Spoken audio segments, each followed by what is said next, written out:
ക്ലാസ്സിൽ നമ്മൾ പഠിക്കാൻ പോകുന്നത് ഡൂവിനെ പറ്റിയിട്ടും ഡെസിനെ പറ്റിയിട്ടുമാണ്. ഒത്തിരി പേര് കോമന്റ് ചെയ്തിട്ടുണ്ടായിരുന്നു ഡൂവിനെയും പറ്റിയിട്ടും ഡെസിനെ പറ്റിയിട്ടും ഒരു ഡീറ്റെയിൽഡ് ആയിട്ടുള്ള വീഡിയോ ഒന്നുകൂടെ ചെയ്യാമോ എന്നുള്ളത്. അതുകൊണ്ട് നിങ്ങൾ കമാൻഡ് ചെയ്തു, ഞാൻ വീഡിയോ ചെയ്യുന്നു. സോ ഇവിടെ കമാൻഡ് എന്നാണ് കേട്ടോ പറഞ്ഞത്, കമന്റ് എന്നല്ലേ. കമാൻഡ് എന്ന് പറഞ്ഞാൽ നിങ്ങൾ എന്താ പ്രഖ്യാപിച്ചു അല്ലെങ്കിൽ ഉത്തരവിട്ടു, ഞാൻ ചെയ്യുന്നു. അപ്പം ഇവിടെ ഡൂം ഡെസും എന്ന് പറയുന്നത് ഇംഗ്ലീഷിലെ ബേസിക് ആയിട്ടുള്ള കാര്യമാണ്. എനിക്കറിയാം 2 വാക്കുകളാണ്, ഇതൊക്കെ എന്തിനാ വീണ്ടും വീണ്ടും പഠിക്കുന്നത്. പക്ഷെ എന്താ പ്രശ്നം എന്ന് വെച്ചാൽ ഈ 2 വാക്കുകൾ നിങ്ങൾ പഠിച്ചു വെച്ചാൽ ബേസിക് ആയിട്ടുള്ള സെന്റൻസസും ബേസിക് ആയിട്ടുള്ള ചോദ്യങ്ങളും ഇംഗ്ലീഷിൽ എങ്ങനെ ചോദിക്കണം, എങ്ങനെ ഉത്തരം പറയണം എന്നൊക്കെ നിങ്ങൾക്ക് മനസ്സിലാക്കാൻ പറ്റും. അപ്പം സ്ഥിരമായിട്ട് ഇംഗ്ലീഷിൽ സംസാരിക്കേണ്ട ആവശ്യമുള്ള ആളുകളാണെങ്കിൽ ഇത് പഠിച്ചു കഴിഞ്ഞാൽ കുറച്ച് ഡിഫിക്കൽട്ടി ഇല്ലാതെ നിങ്ങൾക്ക് ഇംഗ്ലീഷിൽ സംസാരിക്കാൻ പറ്റും. ഡെയിലി ലൈഫിലെ കാര്യങ്ങളൊക്കെ നമുക്ക് ഇതിലൂടെ പഠിക്കാൻ പറ്റും. അപ്പം നിങ്ങൾ എന്താ ചെയ്യേണ്ടതെന്ന് വെച്ചാൽ ഇപ്പം നിങ്ങൾ എന്തെങ്കിലും ചെയ്തുകൊണ്ടിരിക്കുകയാണെങ്കിൽ ഒന്നെങ്കിൽ അത് നിർത്തുക, എന്നിട്ട് ഇത് കാണുക, അല്ലെങ്കിൽ നിങ്ങൾ ഫ്രീ ആവുന്ന സമയത്ത് ഇത് കാണുക. അതിനുവേണ്ടി ഈ വീഡിയോ ഡൗൺലോഡ് ചെയ്ത് വെക്കുകയോ സേവ് ചെയ്ത് വെക്കുകയോ ചാനൽ സബ്സ്ക്രൈബ് ചെയ്യുകയോ എന്താണെന്ന് വെച്ചാൽ നിങ്ങൾക്ക് ചെയ്യാം. അപ്പോൾ ഒരു നോട്ട്ബുക്കോ ഒരു പേപ്പറോ എന്തെങ്കിലും ഒന്ന് എടുക്കുക, നിർബന്ധമായിട്ട് എന്തെങ്കിലും വേണം. അപ്പോൾ അതെടുത്തിട്ട് ഞാൻ ഈ പറയുന്ന കാര്യങ്ങൾ നിങ്ങൾ നോട്ട് ചെയ്യുക. പിന്നീടായാലും നിങ്ങൾ ഈ വീഡിയോ വന്ന് കാണേണ്ട ആവശ്യമില്ല. നിങ്ങൾക്ക് എന്ത് ചെയ്യാം, നിങ്ങൾ എഴുതി വെച്ച കാര്യങ്ങളൊന്ന് റിവൈസ് ചെയ്താൽ മതി. അപ്പോൾ നമുക്ക് ക്ലാസ്സിലോട്ട് കിടക്കാം. സോ ഡൂം ഡെസും മെയിൻ ആയിട്ട് നമ്മൾ യൂസ് ചെയ്യുന്നത് ഒരു കാര്യം നമ്മൾ ചെയ്യാറുണ്ട് എന്ന് പറയുമ്പോൾ, അതിപ്പം ഒരു ഉദാഹരണം പറയുകയാണെങ്കിൽ ഞാൻ എല്ലാ ദിവസവും ഹോംവർക്ക് ചെയ്യാറുണ്ട്, അവൾ നല്ല പോലെ ജോലി ചെയ്യാറുണ്ട്. അപ്പൊ ഇതൊക്കെ എന്താ, ഒരു കാര്യം ചെയ്യാറുണ്ട് എന്ന് പറയാണ്. അപ്പൊ നമ്മൾ ഡൂം ഡെസും ചെയ്യാറുണ്ട് എന്ന് പറയുമ്പോൾ യൂസ് ചെയ്യുമെങ്കിൽ എന്താണ് ഇത് തമ്മിലുള്ള വ്യത്യാസം, ഡിഫറൻസ് എന്താ വരാ? സോ നമ്മൾ ഒന്നിൽ കൂടുതൽ ആളുകളെ പറ്റി പറയുമ്പോൾ, അതായത് ഇപ്പോൾ കൂട്ടുകാർ, ഫ്രണ്ട്സ്, അല്ലെങ്കിൽ ഞാനും എൻ്റെ അനിയനും, മൈ ബ്രദർ ആൻഡ് ഐ, അങ്ങനെ 2 പേര്, ഒന്നിൽ കൂടുതൽ ആളുകൾ, അതായത് ഇപ്പം for example men, women, parents, അങ്ങനത്തെ ഒന്നിൽ കൂടുതൽ ആളുകളോ, അല്ലെങ്കിൽ ഇപ്പം ഞാൻ പറയാണ് രേവതിയും രാഹുലും, രേവതി ആൻഡ് രാഹുൽ, അങ്ങനെയൊക്കെ പറയുമ്പോഴോ ഒന്നിൽ കൂടുതൽ ആളുകളെ പറ്റി പറയുമ്പോൾ നമ്മൾ എന്താ യൂസ് ചെയ്യുക, ഡു ആണ് യൂസ് ചെയ്യുക. അതേപോലെ തന്നെ ഞങ്ങൾ, വി, പിന്നെ യു, നിങ്ങൾ, അതേപോലെ ദേ, അവർ, പിന്നെ ഐ, ഐയുടെ കൂടെ നമ്മൾ എന്താ യൂസ് ചെയ്യുക, നമ്മൾ ഡു ആണ് യൂസ് ചെയ്യുക. അപ്പോൾ ഇതാണ്, ഇവിടെയൊക്കെയാണ് നമ്മൾ ഡു യൂസ് ചെയ്യുന്നത്. അപ്പൊ ഞാനിവിടെ പറയാണ്, ഞാൻ എല്ലാ ദിവസവും ഹോംവർക്ക് ചെയ്യാറുണ്ട്. ആരെ പറ്റിയിട്ടാണ് ഞാൻ സംസാരിക്കുന്നത്, എന്നെ പറ്റിയിട്ട്. ഞാൻ എന്ന് പറയുമ്പോൾ എന്താ ഇംഗ്ലീഷിൽ എന്താ പറയാ ഇംഗ്ലീഷിൽ ഐ എന്ന് പറയും. സോ ഐയുടെ കൂടെ നമ്മൾ എന്താ യൂസ് ചെയ്യുന്നത്, ഡു ആണ് യൂസ് ചെയ്യുന്നത്. അപ്പം ഐ, ഇനി എല്ലാ ദിവസവും ജോലി ചെയ്യാറുണ്ട്. നമ്മൾ മലയാളത്തിൽ സെന്റൻസ് ഉണ്ടാക്കുമ്പോൾ ചെയ്യാറുണ്ട് എന്ന് അവസാനമാണ് അല്ലെ, ലാസ്റ്റ് ആണ് പറയുന്നത്. ഒന്ന്, ഞാൻ എല്ലാ ദിവസവും ഹോംവർക്ക്, ജോലിയല്ല തൊട്ട് ഹോംവർക്ക് ചെയ്യാറുണ്ട്. 4ാമതാണ് നമ്മൾ എന്ത് പറയുന്നത്, ഈ ചെയ്യാറുണ്ടെന്ന് പറഞ്ഞത്. പക്ഷെ ഇംഗ്ലീഷിൽ വരുമ്പോൾ ഈ 4ാമത് എവിടെ വരും, സ്കിപ്പ് ചെയ്ത് 2ാമത് വരും. അപ്പം ഞാൻ ചെയ്യാറുണ്ട് എന്നാണ് ഇംഗ്ലീഷിൽ നമ്മൾ സെന്റൻസ് സ്റ്റാർട്ട് ചെയ്യുന്നത്.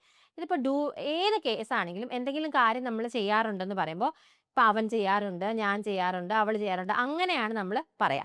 സോ ഞാൻ ചെയ്യാറുണ്ടെന്ന് പറയുമ്പോൾ ഡു. ഐ ഡു എന്ത് ചെയ്യാറുണ്ട്, ഹോംവർക്ക് ചെയ്യാറുണ്ട്. ഐ ഡു ഹോംവർക്ക്, അതാണ് അടുത്ത് വരേണ്ടത്.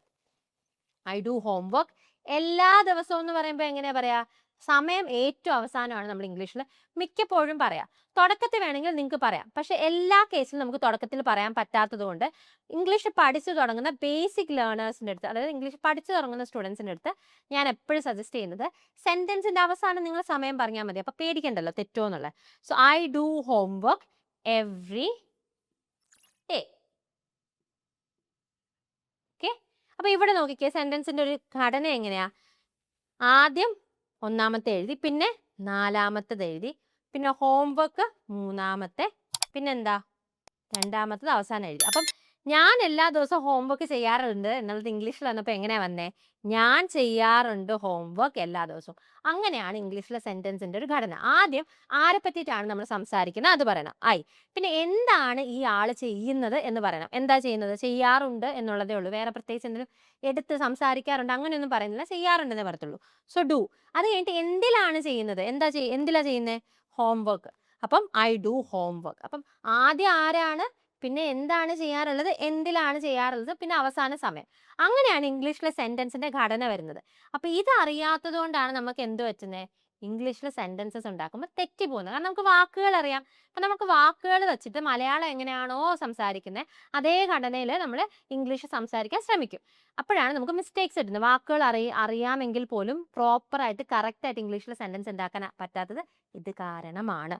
ഓക്കെ, ഇനി അവൾ നല്ല പോലെ ജോലി ചെയ്യാറുണ്ട്. അപ്പൊ അവളെ പറ്റിയിട്ടാണ് പറയുന്നത്. എങ്ങനെ നമ്മൾ സെന്റൻസ് സ്റ്റാർട്ട് ചെയ്യണ്ടേ? അവൾ എന്ന് പറയുമ്പോൾ ഇംഗ്ലീഷിൽ എന്താ പറയാ? ഷീ എന്ന് പറയും. സോ അവൾ എന്ന് പറയുമ്പോഴത്തേക്ക് ഇവിടെ ഞാൻ എന്താ നിങ്ങളോട് പറഞ്ഞേ?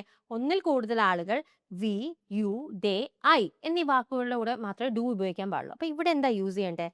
സോ ഡെസ് നമ്മൾ യൂസ് ചെയ്യുന്നത് ഒരാളെ പറ്റി സംസാരിക്കും. അതായത് ഇപ്പൊ Revathi, Rahul, my friend, father, mother, അങ്ങനെ ഒരാളെ പറ്റി സംസാരിക്കുമ്പോൾ, അതേപോലെ ഹി അവൻ, ഷീ അവൾ, അങ്ങനെ ഒരാളുടെ പേര്, അങ്ങനെ എന്തെങ്കിലും ഒരാളെ പറ്റിയിട്ടാണ് നമ്മൾ സംസാരിക്കുന്നതെങ്കിൽ നമ്മൾ എന്താ യൂസ് ചെയ്യുക? നമ്മൾ ഡെസ് ആണ് യൂസ് ചെയ്യേണ്ടത്.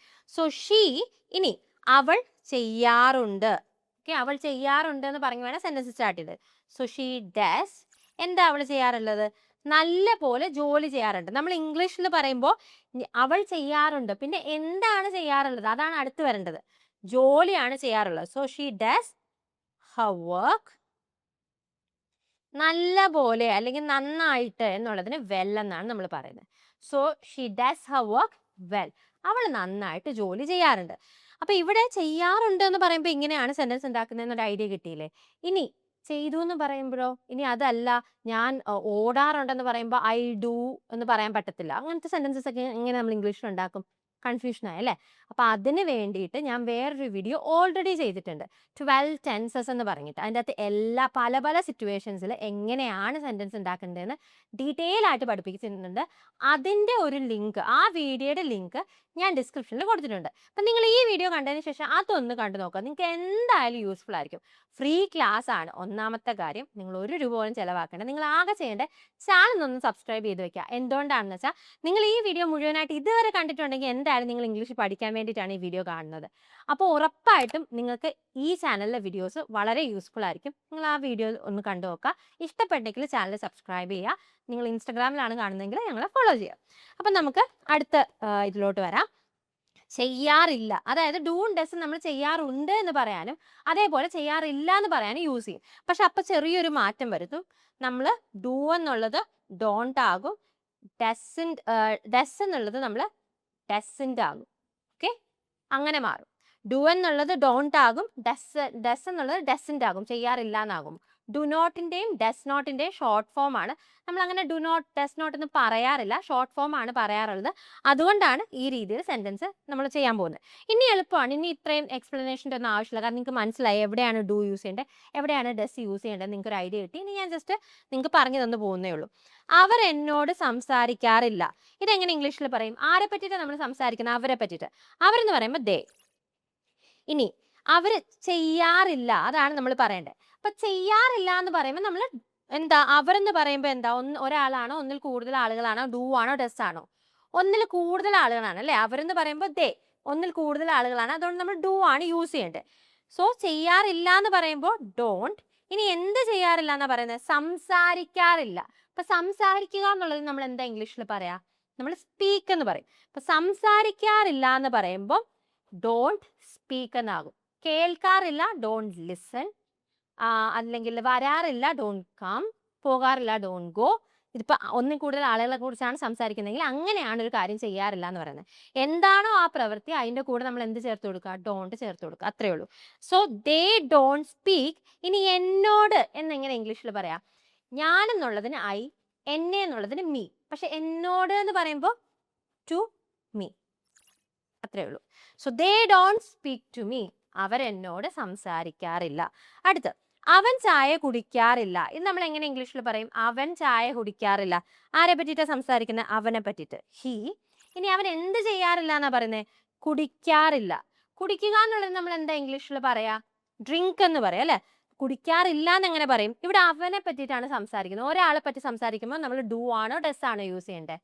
ഡസൻറ്റ് ആണ് വരുന്നത് അല്ലെ? ഒരാളെ പറ്റിയിട്ടാണ്. So he doesn't. എന്ത് ചെയ്യാറില്ല? കുടിക്കാറില്ല. കുടിക്കുക എന്നുള്ളത് എന്താ ഇംഗ്ലീഷിൽ പറയാം? ഡ്രിങ്ക്. കുടിക്കാറില്ല എന്ന് പറയുമ്പോൾ doesn't drink. So he doesn't drink tea. Okay, തീർന്നില്ലേ? എളുപ്പമല്ലേ? So he doesn't drink tea. അവൻ ചായ കുടിക്കാറില്ല. നമ്മൾ ചെയ്യാറുണ്ട്, ചെയ്യാറില്ല പഠിച്ചു. ഇനി ചെയ്യാറുണ്ടോ? ഒരു ചോദ്യം ചോദിക്കുകയാണ്. നിങ്ങൾ ഇങ്ങനെയൊക്കെ ചെയ്യാറുണ്ടോ? അവൻ ഇങ്ങനെയൊക്കെ ചെയ്യാറുണ്ടോ? അങ്ങനെ ഒരു കാര്യം പൊതുവേ നമ്മൾ ചെയ്യാറുണ്ടോ എന്ന് ചോദിക്കുകയാണ്. അപ്പൊ അങ്ങനത്തെ സിറ്റുവേഷനിൽ നമ്മൾ സെന്റൻസ് ഉണ്ടാക്കാനും അതായത് ക്വസ്റ്റ്യൻസ് ഉണ്ടാക്കാനും ഡൂം ഡസ് യൂസ് ചെയ്യും. ഉദാഹരണത്തിന്, പക്ഷെ അതിന് സെന്റൻസിൽ വ്യത്യാസമുണ്ട് കേട്ടോ. നമുക്ക് ഒന്നുകൂടെ അത് മാർക്ക് ചെയ്യാം. നീ 1, അവനെ 2, 3 വിളിക്കാറുണ്ടോ? 3. ഓക്കെ, സോ നമ്മൾ ഒരു ഇംഗ്ലീഷിൽ ഒരു ക്വസ്റ്റ്യൻ ചോദിക്കുമ്പോൾ എപ്പോഴും ക്വസ്റ്റ്യൻ വേർഡ് വെച്ച് സ്റ്റാർട്ട് ചെയ്യണം. എന്തോ ഈ ക്വസ്റ്റ്യൻ വേർഡ്? ചോദ്യത്തിനെ സൂചിപ്പിക്കുന്ന വാക്ക്. ഈ എന്ത്, എങ്ങനെ, എപ്പോൾ, എവിടെ, അതേപോലെ, ചെയ്യാറുണ്ടോ, ആണോ, അല്ലേ, ഇതൊക്കെ എന്താ? ക്വസ്റ്റ്യൻ വേർഡ്സ് ആണ്. അപ്പം നമ്മൾ ഈ മലയാളത്തിൽ അവസാനവും ആദ്യവും ഇടയ്ക്കൊക്കെ യൂസ് ചെയ്യുമെങ്കിലും ഇംഗ്ലീഷിൽ കമ്പൽസറി ആയിട്ട് തുടങ്ങുമ്പോഴേ ക്വസ്റ്റ്യൻ വേർഡ് വെച്ച് തുടങ്ങണം. ഇവിടുത്തെ നമ്മുടെ ക്വസ്റ്റ്യൻ വേർഡ് എന്താ? നീ അവനെ വിളിക്കാറുണ്ടോ? ഈ വിളിക്കുക എന്നുള്ള കാര്യം ചെയ്യാറുണ്ടോ എന്നാണ് ചോദിക്കുന്നത്, അല്ലേ? അപ്പൊ നമ്മൾ ചെയ്യാറുണ്ടോ, എന്തെങ്കിലും ഒരു കാര്യം ചെയ്യാറുണ്ടോ എന്ന് ആരോടെങ്കിലും ചോദിക്കണമെങ്കിൽ നമ്മൾ ഡു അല്ലെങ്കിൽ ഡസ് വെച്ചിട്ട് വേണം തുടങ്ങാൻ. ഇവിടെ ആരോടാണ് ചോദ്യം? ചോദ്യം ആരോടാണ്? ആരെക്കുറിച്ചാണ് ചോദ്യം? നീ ഒരു കാര്യം ചെയ്യാറുണ്ടോ എന്നാണ് ചോദിക്കുന്നത്, അല്ലെ? അപ്പൊ നിന്നെ കുറിച്ചാണ് ചോദ്യം. നീ ചെയ്യാറുണ്ടോ? അപ്പോ ഡു. എന്തുകൊണ്ടാണ് ഡു? കാരണം യുവിന്റെ കൂടെ നമ്മൾ ഡു ആണ് യൂസ് ചെയ്യുന്നത്. So do. ഇനി നീ അവനെ വിളിക്കാറുണ്ടോ? ഇനി ഡു നമ്മൾ ക്വസ്റ്റ്യൻ വേർഡ് എഴുതി കഴിഞ്ഞാൽ അടുത്ത് ആരെ പറ്റിയിട്ടാണ് ചോദ്യം? ആ ആളുടെ പേര് അല്ലെങ്കിൽ ആ ആളുടെ ഉപയോഗിച്ചിരിക്കുന്ന വാക്ക് നമ്മൾ യൂസ് ചെയ്യണം. അപ്പോൾ നിന്നോടാണ് ചോദ്യം അല്ലെങ്കിൽ നിന്നെ പറ്റിയാണ് ചോദ്യം. So do you. ഇനി എന്ത് ചെയ്യാറുണ്ടോ എന്നാണ് ചോദിക്കുന്നത്? വിളിക്കാറുണ്ടോ? വിളിക്കുക എന്നുള്ളതിന് എന്താ പറയാ?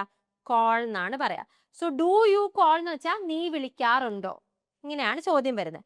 So do you call. ഇനി ആരെ? അവനെ വിളിക്കാറുണ്ടോ? അവൻ എന്നുള്ളതിന് നമ്മൾ ഹി എന്ന് പറയും. അവനെ എന്നുള്ളതിന് എന്ത് പറയും? ഹിം എന്ന് പറയും.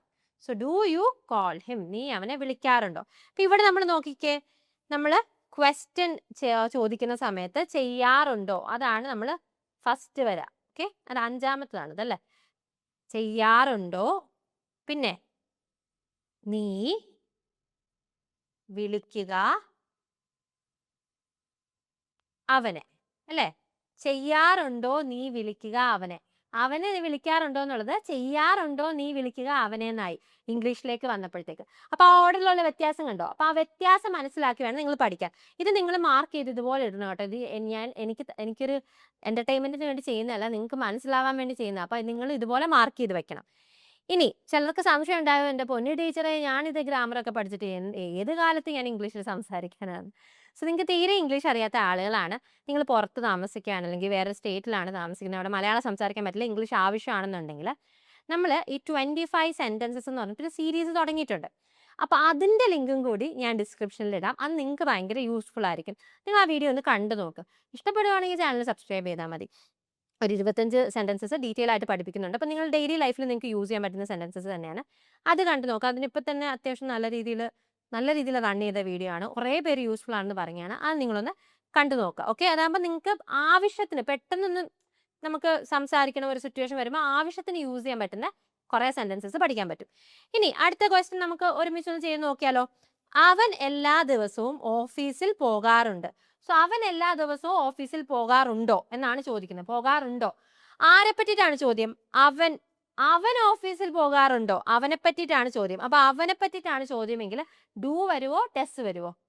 അവൻ എന്ന് പറയുമ്പോൾ ഒരാളെ ഉള്ളൂ, ഒരാളെ പറ്റിയാണ് നമ്മൾ സംസാരിക്കുന്നതെങ്കിൽ നമ്മൾ എന്താ യൂസ് ചെയ്യേണ്ടത്? ഡസ് ആണ്. So does. ഇനി അവൻ, അത് കഴിഞ്ഞാൽ അവൻ ഓഫീസിൽ പോകാറുണ്ട്. നീ ചെയ്യാറുണ്ടോ എന്ന് പറയുമ്പോൾ ഡു യു. അപ്പൊ അവൻ ചെയ്യാറുണ്ടോ എന്ന് ചോദിക്കുമ്പോൾ ഡസ് ഹി. എന്ത് ചെയ്യാറുണ്ടോ? പോകാറുണ്ടോ. പോകുക എന്നുള്ളത് നമ്മൾ എന്താ ഇംഗ്ലീഷിൽ പറയാ? Go. So does he go. ഇനി ഓഫീസിൽ പോകാറുണ്ടോ. എങ്ങോട്ട് പോകാറുണ്ടോ എന്നാണ്? ഓഫീസിൽ പോകാറുണ്ടോ. ഇന്ന സ്ഥലത്തേക്ക് പോകാറുണ്ടോ എന്ന്. ഒരു സ്ഥലത്തേക്ക് പോകുക എന്ന് പറയുമ്പോഴത്തേക്ക് നമ്മൾ അവിടെ ടു എന്നുള്ള വാക്ക് യൂസ് ചെയ്യണം. ആ ഒരു സ്ഥലത്തേക്ക് എന്ന് കാണിക്കാനായിട്ട്. For example, I go to the market, I go to school, I go to Dubai. അപ്പൊ അങ്ങനെ I go to Dubai every month. അപ്പൊ അങ്ങനെ നമ്മളൊരു സ്ഥലത്തേക്ക്, ആ സ്ഥലത്തിന്റെ കൂടെ ഗോ ടു എന്നാണ് നമ്മൾ ചേർക്കേണ്ടത്. So does he go to office എന്ന് പറയുമ്പോഴത്തേക്ക് does he go to office. Does he go to office എല്ലാ ദിവസവും, എവറി ഡേ. ക്വസ്റ്റ്യൻ മാർക്ക് ഇടാൻ മറക്കരുതേ. So does he go to office every day? അതാണ് എന്ത് നമ്മുടെ ക്വസ്റ്റ്യൻ. സോ വളരെ സിമ്പിൾ അല്ലേ? സിമ്പിൾ ആണല്ലേ? ഇപ്പം ഞാൻ ഈ പറഞ്ഞതുപോലെ ഞാൻ പറഞ്ഞ കാര്യങ്ങൾ ഒന്നുകൂടെ റിപ്പീറ്റ് ചെയ്യാം. നമ്മൾ ചെയ്യാറുണ്ട്, ചെയ്യാറില്ല, ചെയ്യാറുണ്ടോ എന്നൊക്കെ ചോദിക്കാനാണ് ഡു ആൻഡ് ഡസ് യൂസ് ചെയ്യുന്നത്. ഒരാളെ പറ്റിയിട്ടാണ് നമ്മൾ സംസാരിക്കുന്നതെങ്കിൽ നമ്മൾ എന്ത് യൂസ് ചെയ്യണം? ഡസ് യൂസ് ചെയ്യണം. അതിപ്പോൾ ഒരാളുടെ പേരാകാം, അവൻ, അവൾ, അതൊക്കെ ആകാം. പക്ഷെ ഒന്നിൽ കൂടുതൽ ആളുകളെ പറ്റിയിട്ടാണ് നമ്മൾ സംസാരിക്കുന്നത്, അല്ലെങ്കിൽ ഞാൻ, നീ എന്നീ വാക്കുകളുടെ കൂടെ നമ്മൾ ഡു ആണ് യൂസ് ചെയ്യേണ്ടത്. ചെയ്യാറില്ല എന്നാണ് നമ്മൾ പറയുന്നതെങ്കിൽ ഡസൻറ്റ് അല്ലെങ്കിൽ ഡോണ്ട് യൂസ് ചെയ്യണം. ചെയ്യാറുണ്ടോ എന്ന് ചോദിക്കുമ്പോൾ ഫസ്റ്റ് ഡു അല്ലെങ്കിൽ ഡസ്, ആരെ പറ്റിയിട്ടാണോ ചോദ്യം അതനുസരിച്ച് യൂസ് ചെയ്യുക. അത്രയേ ഉള്ളൂ. അപ്പോൾ നിങ്ങൾ ഇതെല്ലാം ഒന്ന് നോട്ട് ചെയ്ത്, നല്ല കുട്ടികളൊപ്പം നോട്ട് ചെയ്ത് വെക്കുക, പഠിക്കുക. എന്ത് ഡൗട്ട് ഉണ്ടെങ്കിലും കോമൻറ്റ് ചെയ്യുക, അല്ലെങ്കിൽ ഞങ്ങൾക്ക് ഒരു DM അയച്ചാൽ മതി. ഞാൻ ഉറപ്പായിട്ടും അതിന് മറുപടി നൽകുന്നതായിരിക്കും. സോ അത്രയേ ഉള്ളൂ. ഇന്നത്തെ ക്ലാസ് നിങ്ങൾക്ക് ഇഷ്ടപ്പെട്ടു എന്ന് വിചാരിക്കുന്നു. ഇപ്പം നമ്മൾ ഈ ഗ്രാമറൊക്കെ പഠിക്കുമ്പോഴത്തേക്ക് നിങ്ങൾക്ക് പലർക്കും ഡൗട്ട് ഉണ്ടാവും, ടീച്ചറെ ഞാനിതൊക്കെ പഠിച്ചു, പക്ഷെ എനിക്ക് അപ്പോഴും സംസാരിക്കാൻ പറ്റുന്നില്ല. സംസാരിക്കാൻ പറ്റാത്തത്, ഗ്രാമർ അറിയുന്നത്, ഇംഗ്ലീഷ് സംസാരിക്കാൻ വേണ്ടിയിട്ട് വളരെ യൂസ്ഫുൾ ആണ്. കാരണം സെൻറ്റൻസ് എങ്ങനെ കറക്റ്റായിട്ട് ഉണ്ടാക്കണം എന്ന് അറിഞ്ഞാലല്ലേ നമുക്ക് ഇംഗ്ലീഷ് സംസാരിക്കാൻ പറ്റത്തുള്ളൂ. പക്ഷേ അതുപോലെ തന്നെ സംസാരിച്ച് പ്രാക്ടീസ് ചെയ്യുന്നത് ഇമ്പോർട്ടൻ്റ് ആണ്. നിങ്ങൾക്ക് എൻ്റെ വീഡിയോ ക്ലാസ്സസ് ആണ് ഇഷ്ടം, നിങ്ങൾക്ക് അതിന് ഇനി സ്പെഷ്യൽ ഗ്രാമർ ക്ലാസ് വേണ്ട, നിങ്ങൾ യൂട്യൂബിൽ വീഡിയോ കണ്ട് പഠിച്ചോളാം, അതിന് ഫീസ് കളയേണ്ട ആവശ്യമുണ്ടെന്ന് തോന്നുന്നില്ല എന്നാണെങ്കിൽ നിങ്ങൾക്ക് സംസാരിച്ച് പ്രാക്ടീസ് ചെയ്ത് പഠിക്കാൻ പറ്റുന്ന കോഴ്സസും ഇംഗ്ലീഷ് മിത്രത്തിൽ അവൈലബിൾ ആണ്. എല്ലാവർക്കും ഒരു തെറ്റിദ്ധാരണയാണ് നിങ്ങൾ വാട്സപ്പ് വഴി മാത്രമേ നിങ്ങൾ ഇംഗ്ലീഷ് പഠിപ്പിക്കുന്നത്. അങ്ങനെയൊന്നുമല്ല. നിങ്ങൾക്ക് സംസാരിച്ച് പ്രാക്ടീസ് ചെയ്ത് പഠിക്കണമെങ്കിൽ കോളിംഗ് സെഷൻസും ലൈവ് വീഡിയോ ക്ലാസ്സസും അവൈലബിൾ ആണ്. രണ്ടും ഉണ്ട്. അത് നിങ്ങൾക്ക് ഏതാണോ പറ്റുന്നത് അതനുസരിച്ച് തിരഞ്ഞെടുക്കാം. ഇപ്പോൾ വെക്കേഷൻ സമയം ആയതുകൊണ്ട് രണ്ടിനും നല്ല രീതിയിൽ ഓഫർ ഉണ്ട്. അപ്പം അതിലേക്ക് നിങ്ങൾക്ക് അഡ്മിഷൻ എടുക്കാം. അപ്പം ഞാൻ പറയുന്നതുകൊണ്ട് നിങ്ങൾ ഓടിച്ചാടി പോയി അഡ്മിഷൻ ഒന്നും എടുക്കേണ്ട. ഡിസ്ക്രിപ്ഷനിൽ ഒരു ലിങ്ക് കൊടുത്തിട്ടുണ്ട്, അതിൽ ക്ലിക്ക് ചെയ്തിട്ട് നിങ്ങളൊരു ഡെമോ ക്ലാസ് റിക്വസ്റ്റ് ചെയ്യുക. എനിക്കൊരു ഡെമോ അറ്റൻഡ് ചെയ്യണം, എനിക്കൊന്ന് ട്രെയിനറിനോട് സംസാരിക്കണം. എന്നിട്ട് ഡെമോ അറ്റൻഡ് ചെയ്തിട്ട് നിങ്ങൾക്ക് ലൈവ് ക്ലാസ് ആണോ വേണ്ടത് അതോ കോളിംഗ്, നിങ്ങൾക്ക് ഏതിലാണ് അഡ്മിഷൻ എടുക്കാൻ താല്പര്യം, ഫീസും കാര്യങ്ങളൊക്കെ അറിഞ്ഞതിന് ശേഷം ഏതിലാണ് അഡ്മിഷൻ എടുക്കാൻ താല്പര്യം എന്ന് വെച്ചാൽ അതിൻ്റെ ഒരു ഡെമോ അറ്റൻഡ് ചെയ്ത് നോക്കുക. ടീച്ചർ നിങ്ങൾക്ക് ഓക്കെ ആണെന്ന് തോന്നുവാണെങ്കിൽ മാത്രം നിങ്ങൾ അഡ്മിഷൻ എടുത്താൽ മതി. ഞാൻ പറയുന്നതായിട്ട് നിങ്ങൾ അഡ്മിഷൻ എടുക്കേണ്ട. ഓക്കെ? അപ്പോൾ അതൊന്ന് ട്രൈ ചെയ്ത് നോക്കിക്കോ.